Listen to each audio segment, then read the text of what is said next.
the 4 main deck hymns, main deck Jace here. And then other than that, a very redundant list. 4 Deathrite, 4 Delver, 4 Tarmogoyf, 1 Sylvan Library, an Abrupt Decay, 4 Abrupt Decay, 4 Brainstorm, 4 Daze, 4 Force of Will, only 3 Ponders. Wow, this is exactly what you're talking about. You said a lot of these decks seem beholden to a lot of 4-ofs. Richard Shay definitely knows what he wants and has a lot of those spells. Well, the 1-ofs that I like in his deck are high impact and situational or not easy to cast. So Sylvan Library, not very good in multiples, not good in every matchup. Jace the Mind Sculptor, a little bit on the expensive side. Also, when you're playing Wastelands in your own list, there's only so many Jaces you want to have. The 1 Dimir Charm, probably don't want to draw 2 of those in too many games, I would assume. So makes a lot of sense there. In the sideboard, you see 2 copies of Grafdigger's Cage, a Null Rod, a Pithy Needle, a Sylvan Library, 2 Disfigures, a Flusterstorm, 2 Golgari Charm, 2 copies of Submerge, 2 Vendilion Clicks, and a Jace the Mind Sculptor. Richard with a healthy amount of anti-control action he can bring in. The 2nd copy of Jace, the 2 Vendilion Clicks, the 2nd Sylvan Library, a Pithy Needle to fight over Sensei's Divining Top, and a Flusterstorm if he wants more anti-spell action. So really solid sideboard for the matchup. Yeah, we did see Needle for the top. How do you feel about going as far as boarding in Null Rod? Top is a really important card to the Miracles deck. 1 Null Rod feels a little on the narrow side to me, but it still may be warranted given what's going on here. All right, on the other side, Brian, I have to imagine, is going into his anti-creature package again. We look at the sideboard here. He's got, well, anti-blue at least. He has Pyroblast. We already thought Rest in Peace can be pretty good against a Bug Delver deck. We've seen him in the past boarding cards like Humility, additional Stoneforge Mystics, the 2nd Batterskull. These have usually come in against aggressive strategies. Brian kind of goes into more of a traditional Stoneblade board control shell here in the post-board games against all but the most combo-ish of combo decks from what I've seen. So I suspect he's going to bring in the Stoneforge package that you alluded to. Richard, not that well-equipped like most Bug decks to be the Batterskull, so it's an easy path to victory for Brian.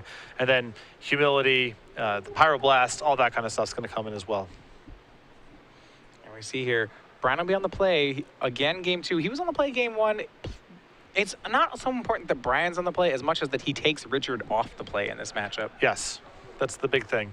A lot of these games get determined on the first 2 turns. Now, that's odd to say coming off the heels of a 30-minute game that Richard won, but when Richard gets out in front and is able to hold up his shield of counter spells or discard spells or what have you, Brian's floundering with less efficient resources or things that are more situational or more contextual. When Brian gets out in front, his cards are so much more powerful that it's hard for Richard to catch up. Yeah, one thing we saw in the top 8 match between Brian Braun-Duin and Jacob Wilson was that in the end of the day, Blue, White, Red Delver was just this 11 creature deck, and Brian was able to just use really efficient removal to take care of all of Jacob's early game and then really coast through the late game. I would think it's the same plan against Bug Delver, but it seems like it's going to be a little bit harder to execute. Part of that is the fact that Richard has access to very powerful planeswalkers that are capable of winning the game. 2 copies of Liliana, and I would presume 2 copies of Jace the Mind Sculptor in the post-board games. That gives Richard an extra element of attack that Jacob did not have in the quarterfinal match. All right, we are underway. Brian, turn 1 on the play. Just going to make a basic, no top. He has kept a mostly reactive hand, Swords to Plowshares, Counterspell. Only 1 other land in his hand, but he does have a Brainstorm to go with it, so he'll be able to replace some of these cards. On Richard's side, we'll see what early action he has. It looks like he also has a fairly blue-heavy hand, maybe also on the control route of things. He's just going to ponder on his first turn. 3 ponders is not something you see in a lot of these lists, but I kind of like it. Yeah, normally that's a standard 4 of in these decks. Yeah. It's a lot less powerful than Brainstorm, and I kind of like having a little bit more action when Thalia is all over the place.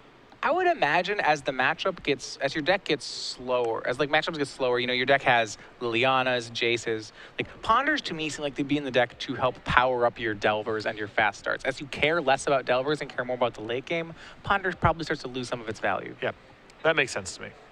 Brian goes with the end step Brainstorm, just wanting to replace some of his dead cards. Because it's on the end step, he'll only get to replace 1 card. But he's going to crack Arid Mesa for a 2nd basic and tap for the Stoneforge Mystic he was able to find off that Brainstorm. And this is the conversion that we talked about in sideboarding games. It's hard to just hold off Richard forever trying to spin tops and Terminus a bunch of times and eventually get to Entreat. But Stoneforge Mystic makes it really easy. And Stoneforge Mystic, Richard will have none of that. I think it's exactly what you alluded to here. It's going to get forced. So Richard's going to keep the board clear right now, but at a pretty big cost as he had to pitch Brainstorm. And so, Brian, even though the Stoneforge doesn't resolve, this is a big payout for the way that he sideboarded. Most 2-mana spells don't warrant a Force of Will here. It's basically only counterbalance. Yeah, 1-for-1ing seems to be Brian's game plan, and now he got to have a 2-for-1 as that Force of Will was cast. We are back on Richard, though. Shields are down. We'll see what he gets to resolve. You see Delver of Secrets and Brainstorm hiding out in his hand right now. We'll see where it goes. It's going to be a fetch land starting the turn. Seems to be no interest in Brainstorm. He wants to put a threat down. He needs to get something going. You know, time is not on his side here. If you look at Brian, it looks like not only does he have a third land, but he has another Stoneforge Mystic coupled with Swords to Plowshares and Jace. He is ready to fight this battle. Yeah, he can go long, definitely. So Richard's got to do a lot in probably this turn and the next to have a shot. All right. Richard going ahead and getting another Underground Sea. Not opting for green mana yet. We'll see what he does with this. He does have a lot of single blue going on here. Yeah, he's both Delver Secrets and Brainstorm. And I'm wondering if we're going to see a Hymn to Turok, and that is what we'll see. This could do a lot of damage. We'll see what he hits off Brian. Brian with a 5-card hand. Among them, his third land, a Stoneforge, a Swords, a Jace. They're all good cards. I mean, Brian's hand's very good, so there's no way for this Hymn to really miss. I mean, I think the third land has got to be the prize in this hand. If he can get the land and the Stoneforge, I was like, that'd be perfect. He got half of that. He got the Stoneforge and the Swords. But I'm sure those are two cards that Richard is thrilled to see hit the graveyard. Both of them really good against him. It was Brian's proactive game plan and his answers to Richard's threats. So now Brian plays a third land. He has another land. He's putting a lot of pressure on this Jace to get him into the game. And those two cards were probably the cards that Brian wanted for turn 3 to bridge the gap to Jace the Mind Sculptor. Now things have gotten much more complicated. Yeah, if there's a counter war over this Jace, Brian's not really equipped to fight it. Richard, but before making a land drop, he's going to go for Brainstorm here. Well, before Brian could just easily win with the Stoneforge Mystic, and Jace a nice backup plan. Now Jace is the plan. Looks like his remaining card is Vendilion Click, and he does not click in response to this Brainstorm, and he may pay a price for it. You see another Hymn to Turok entering Richard's hand. You can tell Richard's an old school player here with 4X hymns. That's how you know. Putting him back, and I imagine he will just fire off another one here. Cracking Verdant Catacombs. And Brian not going to give him the opportunity. Now that he has priority, looks like he's going to flash that Vendilion Click into play. And I don't think he's going to nab that Hymn to Turok. Well, with Jace the Mind Sculptor and land left in hand, him's got to go. You don't want to be left with just 3 lands, V-Click, no hand. That is not where Miracles likes to play from. Him is brutal against Brian. It's so good against Brian. I mean, his hand for this matchup was about as good as you can ask for, really. Stoneforge, Brainstorm, Plow, Stoneforge, Vendilion Click, Jace, 4th land. May not be good enough, and that's almost all Hymn to Turok. So we look at the hand. Remember, there's a Verdant Catacombs on the stack. Richard with Ponder, Abrupt Decay, Deathrite Shaman, and as you said, Hymn to Turok. Brian takes the Hymn very quickly. So it goes on the bottom, Richard draws, now he gets to search off that Verdant Catacombs. And he does have to remember to search out that land here. Yeah, this came, yes. Yeah, remembering, yep, okay, now he goes to get his land. Yeah, didn't pass priority, totally fine. Sometimes you forget the stacks in Legacy can get really big to the point where you kind of forget where you were and you have to get your bearings after a bunch of spells. And in fact, in the quarterfinals, I was watching where Richard and his opponent, there was some issue with Vendilion Click, a fetch land, things entering play, Judge came over, et cetera, et cetera. So not the first time in this elimination rounds there's been some hiccups. So I'm sure Richard being extra cautious because he may be on the verge of receiving a second warning. All right, so now he has his green mana. It's Bayou that he found. He cannot go for the Hymn to Turok, but what he can do is he can throw out some 1-drops. We're going to see both Delver of Secrets and Deathrite Shaman on the board. And these two plays really put pressure on Brian's Jace. It's not clear that can be deployed next turn. All right, Brian's going to take, we'll untap. We'll see what he does with it. He had a fetch land and Jace when he started this turn. And looks like Caracas was the draw. So it's just 2 lands Jace right now. Caracas is a good draw here, though. He knows he's playing against the Abrupt Decay. So I guess he's willing to put shields down this turn.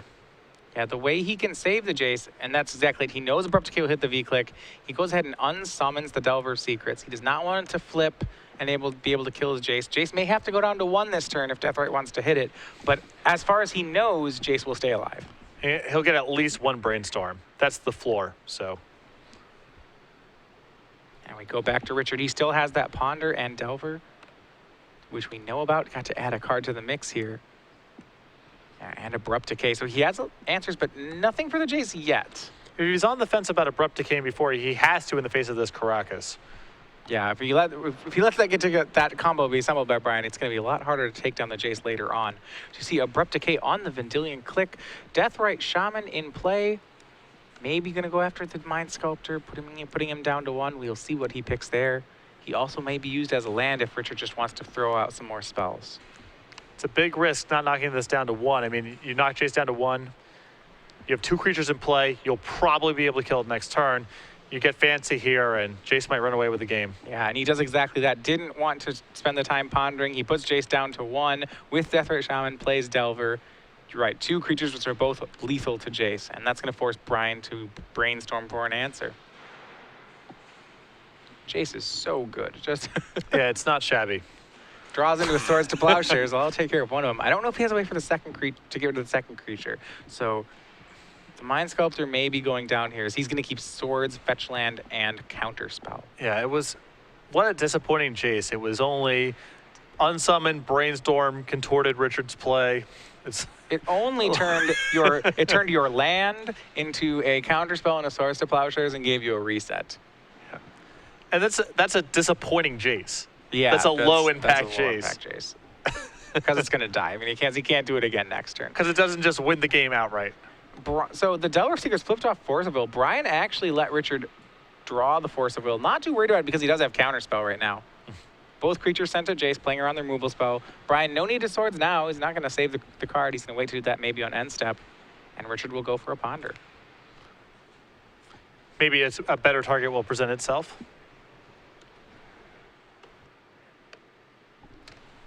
And in response to the Ponder, Brian doesn't want the Swords getting countered. He's going to go ahead and Swords away the Insectile Aberration. Buys himself a lot of time to find more play. Yes. Although he is now kind of running low. I mean, this Counterspell trades with something, but Richard's deck a lot more threat dense than Brian's, of course. And as he knows, there is a Swords to Plow, or a Force of Will, rather, in Richard Shay's hand. So as soon as Richard finds another blue card, which he may off this Ponder, that Counterspell not even guaranteed to get its 1-for-1. You can also see the pacing of this game, why Brian likes the Stoneforge package here in these matchups. Batterskull is a totally fine draw from this spot. See, the draw was Delver of Secrets. So second creature into play. Brian's going to snap Counterspell it. Needs to buy time. Yeah, needs a lot more time. And he's under very little pressure right now. He's at 18. And Deathrite's very good here, but not the fastest clock. And so now Brian, no cards here. He's going to go ahead and make sure to crack that Flood's Hand. Remember, the top 2 cards of his deck were not winners at the moment. Getting another Volcanic Island, and now he's playing off the top. Some powerful draws here still. Just the Mind Sculptor, Stoneforge, Mystic, Vendilion Click. I have to think Sensei's Divining top is among his best draws here. Yes. You know, this is the kind of game that if this was the exact same board and Brian had top in play, we'd probably say, wow, what a favorite Brian is to win it. Yeah, he has a huge edge in that world. Do you think there's a chance Brian didn't bring in Pyroblast? We've been going, I mean, he's seen a lot of cards here and we still haven't seen any copies. It's not unreasonable, right? I mean, a lot of Richard's best cards here are green and or black. Yeah, if Richard's on a heavy Hymn to Turok plan. Richard does not even hesitate. Does not hesitate to force that. I said, well, wouldn't it be good if he drew this Divining top? Well, that takes care of all the cards in Richard's hand. All right, well, can he do it again? Can he draw another top? Well, probably not yet. And Shay's going to go to work on Brian's graveyard. Takes care of a Swords to Plowshares. And Brian, he drew a Swords. He'll go ahead and Swords Deathrite. And we're even now. Yeah, now Richard with Tarmogoyf, that's a great draw. As I wasn't not actually a called shot there. Liliana the Veil. Oh, land for Brian. Do a quick price check on this Tarmogoyf here. There's a Planeswalker in the graveyard. I imagine land, sorcery, creature, instant. Yes, 5/6. 3-turn clock. Any artifacts? Oh yeah, as well. We had a countered Sensei's Divining Top. Oh, That's you're right. Yeah, that's a 6/7 Tarmogoyf. 6/7 for 2. That's a good deal. It's a little above the curve. All right, 6 damage knocks Brian down to 9, and Deathrite Shaman joins the team. Brian gonna be searching for something like Terminus. Let's see, set aside 4. This may be a Jace, and it is. The Mind Sculptor shows up. Normally a pretty good threat here. He's gonna go ahead and bounce the Tarmogoyf here. Trying to set the same sequence as he had last time, where he unsummons. Richard presumably knocks this down to 1, and then Brian gets to Brainstorm next turn. All right, Richard just recasts the Tarmogoyf now with 2 cards in hand. Brian draws 1. He does have an uncracked fetch land, so this Brainstorm will get a lot of value. We see Rest in Peace. Oh boy, Rest in Peace is a big one. Preordain, a land, a Pyroblast, so he does have them in. And how good is Rest in Peace here? The biggest threat, I mean, next turn, Brian was potentially looking at lethal. And instead now the biggest threat is gone. Deathrite Shaman still can finish off Jace next turn, but this is a great start for Brian. Put 2 back, and he still has plays. He can crack a fetch land. He can preordain. He might even be able to keep this Jace. Well, I think that his best sequence from here is to set these back, crack his Scalding Tarn to get a fresh shuffle. If he is able to find a removal spell off of this preordain, then things become very easy. He gets to go ahead, find a removal spell for the Deathrite Shaman, play Rest in Peace, shut off the Tarmogoyf, and now Jace is in play at 1, and Brian can start drawing a bunch of cards. Remember, so that Rest in Peace, as we saw here, it's going to put basically eliminate Tarmogoyf, kill the Tarmogoyf. It'll make Deathrite Shaman just into a 1/2, so almost a sweeper here. Kind of a pseudo sweeper. Leaves the creatures on the board, just makes them really bad. Yeah. So a lot of big draws in a row for both of these players. Yeah, I was going to say from an empty board state, we got back to having threats on both sides real quick.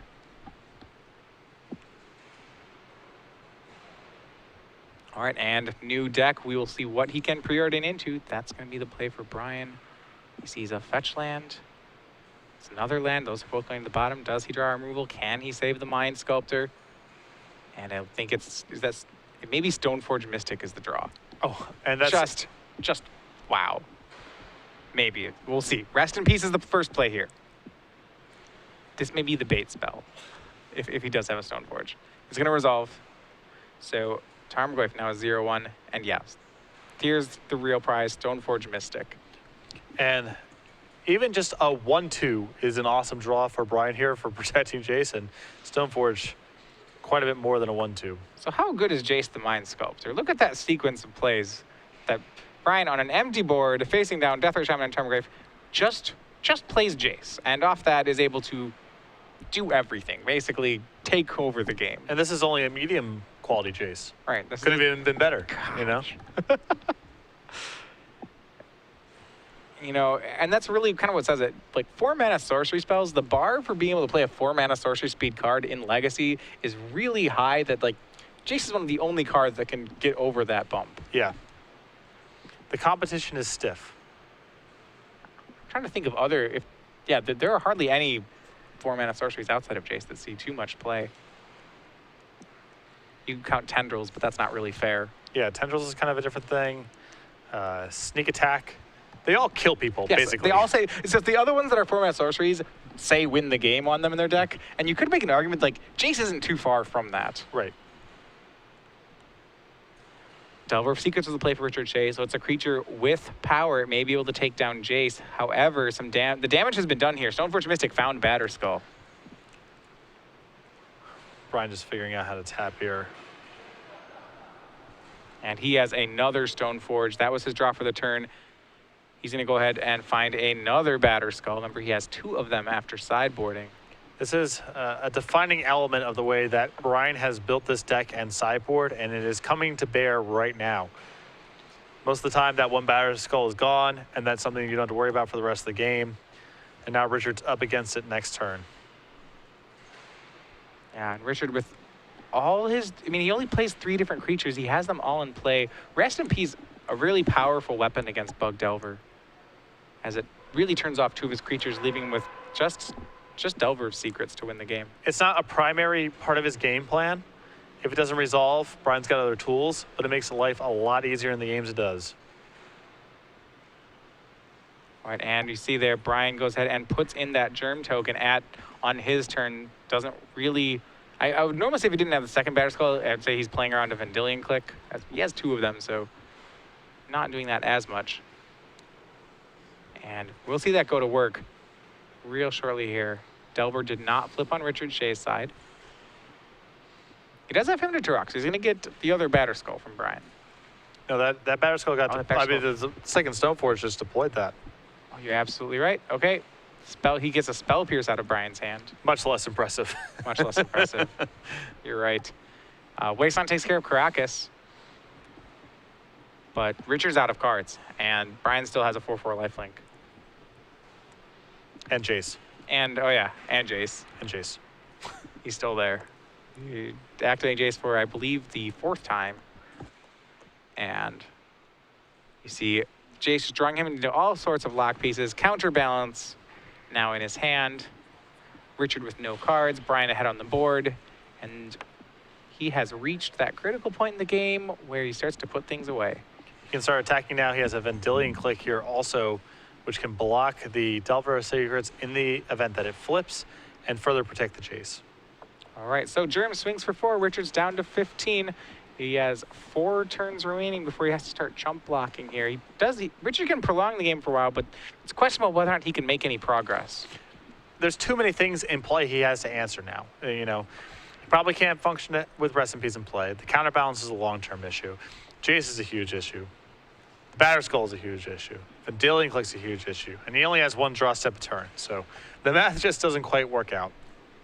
Vendilion Click cast by Brian as Richard draws a card. It's his own Vendilion Click. He will cast it in response to get it out on the table. The right play not sure how much it helps him here. Neither player with a hand, so it's just going to be a 3/1 flyer. No trigger doing nothing here. Back to Brian's turn, and he's going to continue brainstorming, continue pulling farther ahead. See another Vendilion Click drawn off that. A slew of lands. He's going to put some of those back, and the Germ will just continue beating into Richard.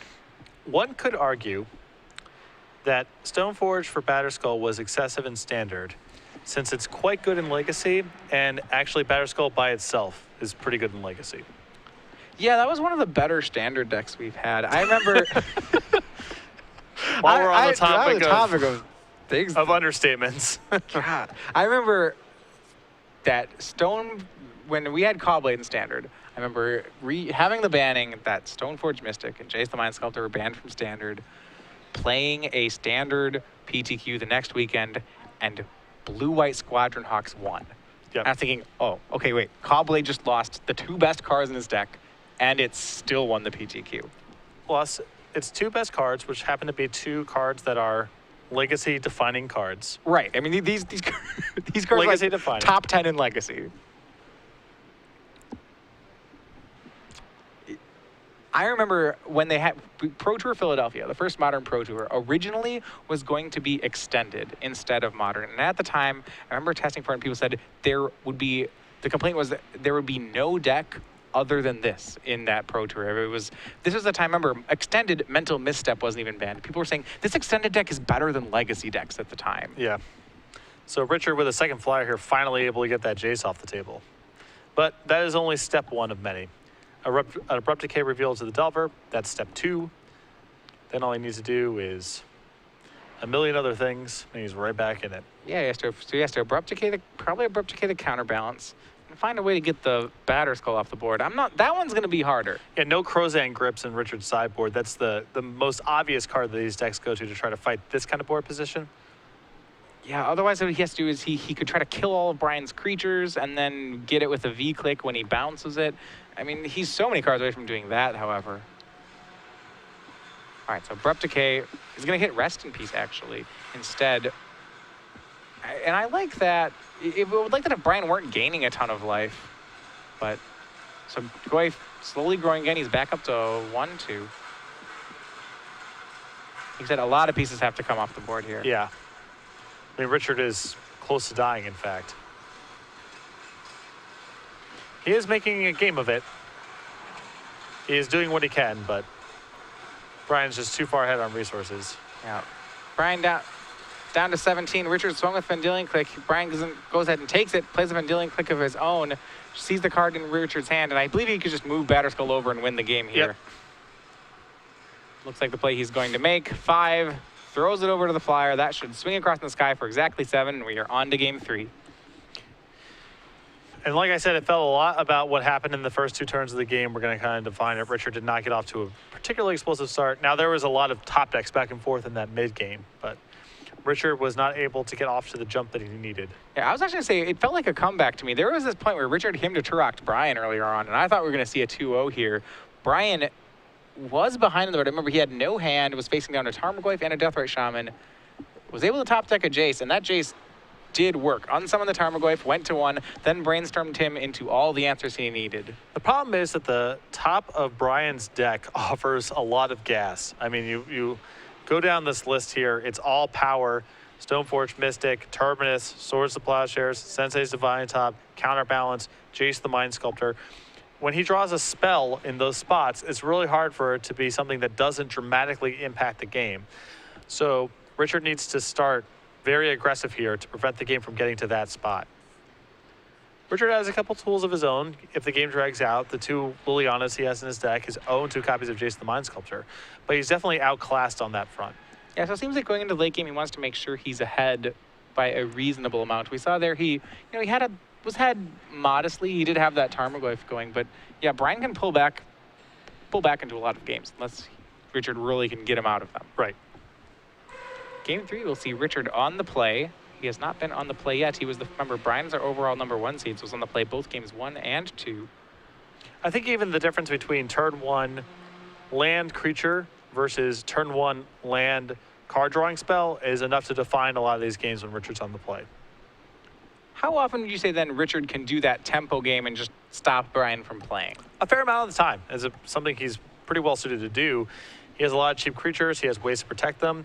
Even his 1 of Dimir Charm, though it's kind of funky, counters a lot of the stuff in Brian's deck. So he has the tools to do so, and him can be really disruptive too. There's not a lot of consistency there, obviously, but nearly everything in Brian's deck is either a very good spell or a critical land, so it's hard to miss with him by too much. Yeah, and we see the players going on to game 3. And in fact, a turn 2 Liliana of the Veil is something I believe Brian is pretty hard pressed to stop. He's got 2 copies of Spell Pierce, probably still in the deck. He's got his Force of Wills, some number of them, not even clear he has that many of those cards left. Yeah, once it's down, how can Brian answer Liliana? He has a copy of Council's Judgment in his main deck, a second one on the sideboard. And besides that, I mean, it's, he can try to fight it with Vendilion Click and that sort of thing, but it's a challenge. Absolutely. So the fact that Richard has some of those will certainly could help him in the matchup. It'd be interesting. You could see him turbo into it. Something like just turn 1 Deathrite to turn 2 Liliana. Yeah, he has access to that sort of draw, and when he has that, if that's backed up by his soft permission, then Brian's in a ton of trouble. All right, both players here still shuffling up for the match. So early on, if you're Richard, you're looking for a fast start, but it seems like you almost want these Deathrite starts more than something like Delver. It seems like Brian can answer Delver with something like Swords, whereas, or a couple turns down the road, Brian can take a few hits, answer Swords, whereas the damage that Deathrite can do when he just ramps out these early threats can put it away. Particularly with the Planeswalkers. Brian's deck, not really a lot of answer to those cards, just a couple copies of Council's Judgment. Engineered Explosives can answer it if it's Liliana the Veil. He can try fighting it with creatures, but he is a little susceptible. Sometimes you see Detention Sphere type of cards floating around in Miracles to catch up on Planeswalkers. Brian with no such tool. Yeah, so no catch-all here, but what he does have is he does have an aggressive game plan. If there's an early, unlike most Miracles decks, if there's an early Planeswalker, Brian can try to Stoneforge Mystic. He can try to Vendilion Click it. That's a card which we see in most Miracles decks. But especially with his 4 Stoneforge Mystic plan, like you said, he's kind of this hybrid between Miracles and Stoneblade. And it's so much faster to the board, Like Jill Lisette, for example, plays with Entreat the Angels Buns. Brian does not have that in his list. And Stoneforge is so much faster to the board. You know, the Entreat's very powerful, of course, but it compounds the problem of when you're on the back foot, do you have ways to catch up? What happens when you don't have Swords of Plowshares in your opening hand and you're on the draw? Do you just fall behind too fast? Whereas Stoneforge is, as we saw in that game, very, very easily able to win the game on its own. Especially against Bug, because that's the deck that has the most trouble in my mind answering Batterskull, because its premier removal spell is Abrupt Decay. All right, so here we are. We are on game 3. Brian surveying his hand, a lot of lands. He does have a Pyroblast. He has a counterbalance. But I have to imagine he'll probably keep it based on those cards, as long as he can cast them. Well, he has a Pyroblast and no red mana, and I believe his mana is Tundra Plain, so he can't cast Counterbalance, and he's at risk of getting Wastelanded, but it looks like Brian's going to keep it. All right, turn 1 by Richard Shay. It's a land, but no spell at all, but the players are going to trade lands. That's a bullet dodged there by Brian. For sure. See Richard with a, looks to be a land heavier hand. He plays Tarmogoyf on turn 2. And it looks like Richard's kept his hand based on the strength of, I think, his more disruptive elements. Cards like, he has a Force of Will. I believe he has a Hymn to Turok. Yeah.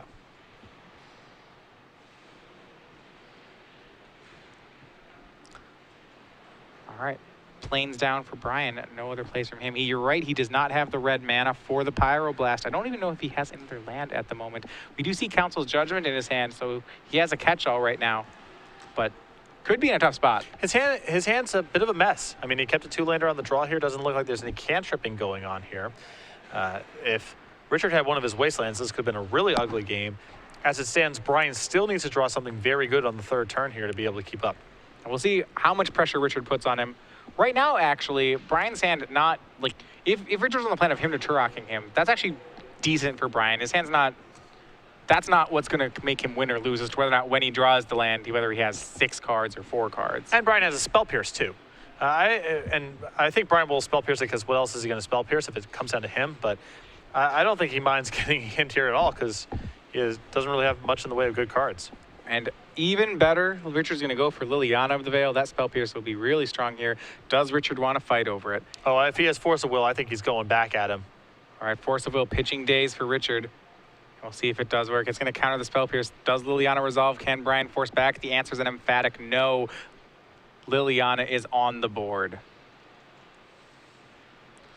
I think Richard is going to just start the plussing here. He's got his aggression and he's got his disruption. As you said, though, Brian had one main deck way to get that Liliana off the board, and it's in his hand. He does have the Council's Judgment right now. But he also needs to answer the Tarmogoyf, and he needs to draw land, so. Yeah, there's a lot of things that have to happen here. I mean, as we said before, first one, draw the land. You see he's going to discard Counterbalance. No sense in counterbalancing when you're really far behind on the board. You can redraw that one later. Richard gets rid of Abrupt Decay, as Brian really doesn't have permanence. And that Abrupt Decay might have actually been good this game because Brian does have his Engineered Explosives. And it looks like the second Council's Judgment drawn by Brian. No 3rd land. EE will come down for 2. It can take care of Tarmogoyf, but Liliana's creeping closer to ultimate. Richard may even have a way to answer the Engineered Explosives. We will see here as Richard continues to press his advantage with a Brainstorm. Probably on the hunt for an Abrupt Decay here. Yeah, doesn't want to lose his only source of damage. Liliana's doing a lot of work, but as we know, Brian's not that far. He can take some hits from Tarmogoyf. He can Council's Judgment to Liliana, then blow up the Tarmogoyf. He does have the weapons here he needs to clean up the board. Well, at least he does right now. Hymn to Turok's going to take some of them. And this is brutal here. I mean, I don't know how many more of these Tarmogoyf hits Brian can afford to take, and answering either of these permanents is his whole turn. Council's Judgment and Pyroblast taken there. I'm sure Brian is thrilled to lose that. I guess the Pyroblast would have just been lost to Liliana regardless. All right, and we'll go ahead and if he ups the Liliana, Brian discards a counter spell. He's discarding a lot of his reactive cards here. You know, he needs the removal, not counters. I'm pretty sure the only reason he's holding on to the Batterskull here is because he doesn't want to put an artifact in the graveyard. I think he's pretty much married to, you know, I'm going to try to Council Judge this Liliana, Engineer Explosives away the Tarmogoyf, and hope to play a game from there. Draw for the turn. It is an arid mesa, so he has his land. He has to decide which one's the more pressing threat. Sometimes you actually let your opponent take their Liliana all the way up to lethal because, remember, they have to discard cards to it too. However, Richard's almost out of cards here. I think he wants to just get rid of Liliana while he can. He can play every card he draws here from now on. None of it's really situational. I guess there's some counter spells maybe he can draw, but... Yeah, also, Richard doesn't have a counterspell right now, so his Consul's Judgment is safer. Engineer Explosives obviously can't be countered because it's already on the board. And, you know, it's worth noting, if he cancels Judgments here, the Liliana, he Engineer Explosives next turn, not out of the question that the Batterskull left over in Brian's hand could be deployed in the near future and ultimately win the game. And we'll see here. Council Judgment is going to vote for Liliana. That's going to take her out. Just Charmgrave remains on Richard's side. Starting out of the EE for 2, it looks like Brian has stabilized. Well, we'll see. Richard has kept 2 on top, and we'll see if he shuffles here or not, or if he's looking for a new one. How many of those cards were winners? The one you leave on top, is it good enough? Now, he took the land off the Brainstorm because he just wanted to empty out his hand. He wanted to play a land, cast him, and then plus Liliana. So it's possible there was gas left on top of his deck there, but I guess Richard feels differently here. You can see the top 2 cards were Hymn to Torak and Dimir Charm. Not that much help here. Yeah, neither of those actually solve the problem of Richard losing all his threats. Brian with 1 card remaining in his hand, as we know that card's Batterskull, so Brian also just playing off the top of his deck here. And I feel like we have been here before where both players are going to be playing on an empty board and Brian's at a low life total. Last game, that favored Brian. He was able to top deck the Jace to pull himself ahead. He's a little bit further behind in this spot than he was in the previous time. He doesn't have as much mana. He's exposed very heavily to Wasteland, and he has no way to really fix his draw or anything of the sort. Richard's also in a position where he can rip either one of his Planeswalkers and maybe seal the deal. Right, Charmwave swings in. That'll put Brian down to 8. And Delver of Secrets was a draw for Richard. That's pretty good. That's fine. And I think Brian is drawing good spells again. I want to say he has Stoneforge Mystic for the turn. I think he's going to wait on this one here. Engineer Explosive away this Tarmogoyf and then take it from there. He doesn't want to lose his Stoneforge, for example, to the Abrupt Decay. I mean, to the Engineer Explosives. Yeah. Richard flips Delver off Abrupt Decay. EE cracks on 2. So Brian goes to 5. Abrupt Decay is a huge draw, though. I mean, I don't think Brian has enough time here to get this Batterskull into play unless it's cheated through the Stoneforge Mystic. No, he absolutely does not have enough time. In fact, even if Richard had no Abrupt Decay, Brian also doesn't have enough time to do it. Right. He's going to need a Swords. He's going to need a kill spell. And it's going to take him even longer. Now Stoneforge is dead. So passes back. Brian's at 5. Richard has him on the ropes. He's going to force him to top deck into a kill spell, where Brian does play Red Blasts and Swords to Plowshares, and can top deck a Terminus, and can Brainstorm or top into this. So he's got a lot of plays. For sure, although Richard's got a ton of draws himself. And can he do it? I said Brian still chasing his first open win, and swing for 3 puts Brian down to 2. He is on the ropes, and a huge draw for Richard. Sylvan Library. That gives him definitely the ability to refire here in the event that he's able to find a removal spell. Brian with Divining Top, he does get one more crack at it. He can play, spin, and try to find a plow. Now, the interesting part is he does not have a plateau, so he has to decide whether he's going for plow or Pyroblast here. He can't leave up mana for both. Well, it's 4 plows versus 2 red blasts, so Brian's going to do the math here. And I don't think he found anything of value. And there you have it. Richard Shay, 2 games to 1, defeats Braun-Duin, and he is on to the finals.